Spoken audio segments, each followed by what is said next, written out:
नमस्कार मित्रांनो Y M Marathi YouTube चॅनलमध्ये आपल्या सर्वांचे स्वागत आहे। तर मित्रांनो, बऱ्याच दिवसानंतर हा व्हिडिओ येत आहे, कारण की बरेच बांधकाम कामगारांनी मला कमेंट केली होती की सर आम्हाला या ठिकाणी नवीन नोंदणी करायची आहे, नूतनीकरण करायचं आहे, परंतु आता जेव्हापासून हे जे नवीन तालुका सुविधा केंद्र झाले आहेत, कामगारांना मी सांगू इच्छितो मित्रांनो, आपल्या ह्या साईटवर त्या तालुका सुविधा केंद्राची लिस्ट दिलेली आहे, तिथला कॉन्टॅक्ट नंबर दिलेला आहे, त्यांचा पत्ता दिलेला आहे, तुम्ही या ठिकाणी पाहू शकतात।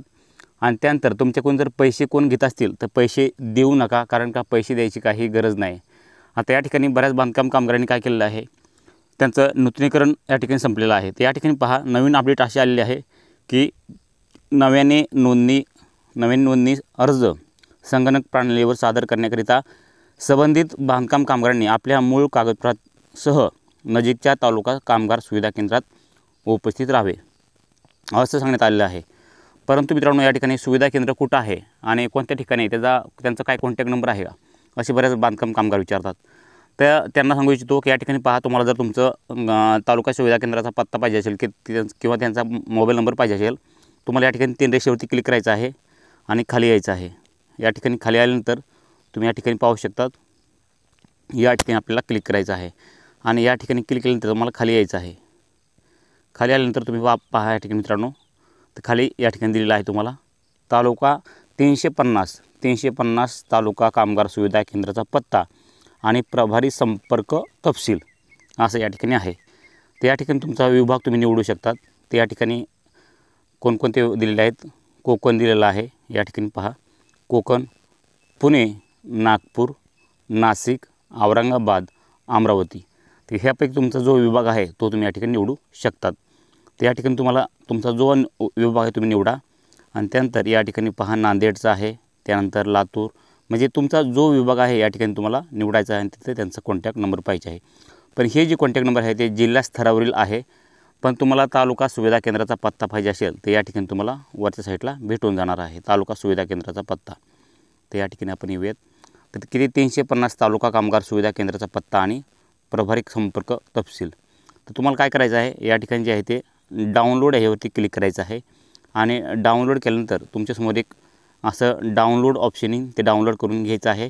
तुम्हाला जर या ठिकाणी तुम्ही पाहू शकता, तुम्ही असं जर तुम्हाला येत नसेल तर डायरेक्ट आपल्या व्हिडिओच्या डिस्क्रिप्शनमध्ये लिंक दिलेली आहे किंवा ही तुम्हाला दिलेलं आहे याची लिस्ट, तिथून तुम्ही डायरेक्ट पाहू शकतात लिस्ट डाउनलोड करून, आपल्या व्हिडिओच्या डिस्क्रिप्शनमध्ये दिलेलं आहे। किंवा आपल्या Telegram channel Y M Marathi YouTube चॅनलवरती म्हणजे व्हिडिओच्या डिस्क्रिप्शनमध्ये टेलिग्रामची लिंक दिलेली आहे, तिथून तुम्ही डायरेक्ट जाऊन पाहू शकता तुमच्या तालुका सेवा केंद्राचा पत्ता। तुम्हाला भरपूर या ठिकाणी आणि कामगारांनी काय प्रश्न विचारलेत की सर आम्हाला जे गृहोपयोगी संच आहे ते गृहोपयोगी संच कधी मिळेल। तर गृहोपयोगी संच पण सध्या मित्रांनो या ठिकाणी सुरू झालेला आहे, काही दिवसात तुम्हाला पण या ठिकाणी मिळणारच आहे, कारण का आचारसंहितेमुळे काही दिवस हे ठप्प होतं, काम बंद होतं, बरेच बांधकाम कामगारांचे अर्ज पेंडिंगमध्ये होते। तर या ठिकाणी जे आहे ते अर्ज या ठिकाणी सुरळीतपणे या ठिकाणी जे आहे ते मंजूर होण्यास सुरुवात झालेली आहे। बऱ्याच बांधकाम कामगारांना मेसेज आलेले आहेत आणि ज्यांची काही या ठिकाणी त्रुटी कमी आहे अशा कामगारांना, म्हणजे ज्यांची कागदपत्र कमी आहेत किंवा काही कुणाचं सही शिक्का नाही आहे, म्हणजे कुणाचं जे कागदपत्र कमी आहेत किंवा काही नूतनीकरण करताना अर्जावरही सही शिक्का नसेल, ग्रामसेवकचा सही शिक्का किंवा ठेकेदाराचा कोणाचाही काही प्रॉब्लेम असतील तर ते प्रॉब्लेम या ठिकाणी सांगण्यात आलेले आहेत। तर ज्यांना काही कोणाला जर या ठिकाणी पाहिजे असेल, ज्यांना स्मार्ट कार्ड पाहिजे आहे, स्मार्ट कार्डसुद्धा तुम्हाला या ठिकाणी आपल्या तालुका सुविधा केंद्रावर तुम्हाला भेटणार आहे, कुठेही जायची गरज नाही आहे, कारण की नवीन जे रूल्स झालेले आहेत ते नवीन रूल सुरू झालेले आहेत आणि बांधकाम कामगाराची या ठिकाणी नूतनीकरण करताना नोंदणी करताना या ठिकाणी भरपूर प्रॉब्लेम येत आहे। तुम्ही जर जाऊन तुमच्या कामगार सुविधा केंद्र म्हणजे तालुका कामगार सुविधा केंद्रात गेलात तर त्या ठिकाणी तुमचे सगळे प्रॉब्लेम जे आहेत त्या ठिकाणी होणार आहे, सॉल्व्ह होणार आहेत। त्या ठिकाणी पहा, नवीन बांधकाम कामगाराची नोंदणी करताना या ठिकाणी बरेच बांधकाम कामगार म्हणतात आम्हाला प्रॉब्लेम येत आहेत, परंतु काही वेळा या ठिकाणी ही साईट सुरळीतपणे सुरू होते। या ठिकाणी तुम्ही आधार नंबर, मोबाईल नंबर टाकून तुम्ही जे आहे तुमची नोंदणी करून घेऊ शकतात। परंतु बरेच बांधकाम कामगार काय म्हणतात, कागदपत्र अपलोड होत नाही आहेत, म्हणजे बरेच प्रश्न या ठिकाणी त्यांना उद्भवतात। त्या ठिकाणी नूतनीकरण करताना पण काय बांधकाम कामगारांना नूतनीकरण करता येत नाही ऑनलाईन, या ठिकाणी जे आहे ते सुरळीतपणे सुरू झालेलं आहे। न्यू रिन्यूअल करा, तुमचा रजिस्ट्रेशन नंबर टाका आणि जे आहे त्या ठिकाणी प्रोसीड टू फॉर्म या ठिकाणी ऑप्शनवरती क्लिक करून तुम्ही पुढे जाऊ शकता।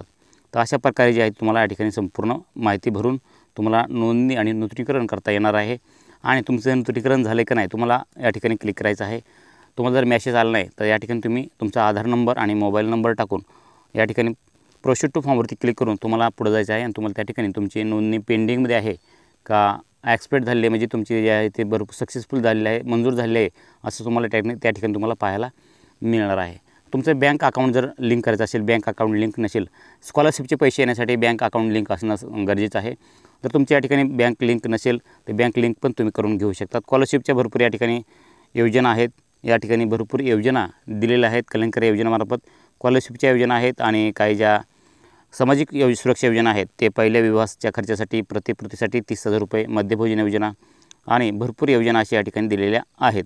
तर त्यापैकी तुम्ही पहा, पहिली ते 7वीच्या विद्यार्थ्यांसाठी प्रतिवर्ष 5,000, त्यानंतर 10वी 12वीमध्ये 10,000 अशा भरपूर या ठिकाणी योजना तुम्हाला भेटणार आहेत. तर या ठिकाणी बऱ्याच बांधकाम कामगारांनी नैसर्गिक परिस्थितीसाठी 15,000 रुपयासाठी फॉर्म भरलेले आहेत. त्यांच्या फॉर्मसाठी जर त्यांनी या ठिकाणी कोणकोणते फॉर्म त्यांना या ठिकाणी अटी दिलेले आहेत या ठिकाणी पहा. सक्षम वैद्यकीय अधिकाऱ्यांनी दिलेले नैसर्गिक शस्त्रक्रियेद्वारे परिस्थितीचे प्रमाणपत्र, वैद्यकीय उपचाराचे देयके. तर या ठिकाणी अशा प्रकारे तुम्हाला जे आहे ते तुम्हाला तिथं जोडायचे आहेत.